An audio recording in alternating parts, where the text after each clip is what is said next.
আপনারা অনেকেই বার্নার্ড আর্নল্ডের নাম শুনছেন, তাই না? পৃথিবীর সবচেয়ে বড়লোক মানুষও ছিল উনি মাঝখানে কিছুদিন।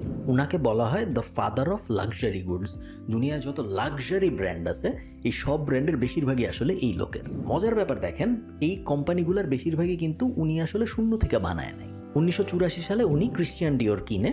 কেনার সময় ক্রিশ্চিয়ান ডিওর তেমন কোনো আহামরি কোম্পানি ছিল না। আজকে ক্রিশ্চিয়ান ডিওরের অবস্থা দেখেন কি। 1987 সালে উনি লুই ভিটন নামে ছোট্ট একটা কোম্পানি কিনে। লুই ভিটনের কোনো অবস্থায় ছিল না 1987 সালে। আজকে লুই ভিটন কি আপনারা জানেন? ফেন্ডি, ডিকেএনওয়াই, দুইটা বেশ ফেমাস কোম্পানি উনি কিনে 2001 সালের আশপাশে। তখন কেউ এই দুইটা কোম্পানির দিকে ফিরেও তাকাইতো না। আজকে দুইটা কোম্পানি জায়ান্ট। তারপরে উনি 6 বিলিয়ন বা 7 বিলিয়ন ডলার দিয়ে বুলগেরি কিনে 2011-তে, এবং লাস্টে কোভিডের ঠিক আগে 2021 সালে উনি 16.5 বিলিয়ন ডলার দিয়ে টিফানি অ্যান্ড কো কিনলো। টিফানি অ্যান্ড কো অলরেডি বড় কোম্পানি ছিল।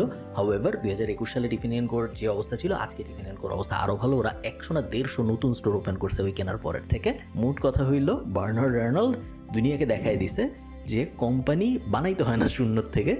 কোম্পানি যদি কিনেও কেউ সুন্দর মতো ম্যানেজ করতে পারে, তাহলে শুধু এই কেনা কোম্পানি দিয়েই একজন পৃথিবীর সবচেয়ে বড় লোক মানুষ হয়ে যেতে পারে। আপনি কি ভাবতে পারেন যে একটা মানুষ, সিঙ্গেল মানুষ 75টারও বেশি লাক্সারি ব্র্যান্ডের মালিক?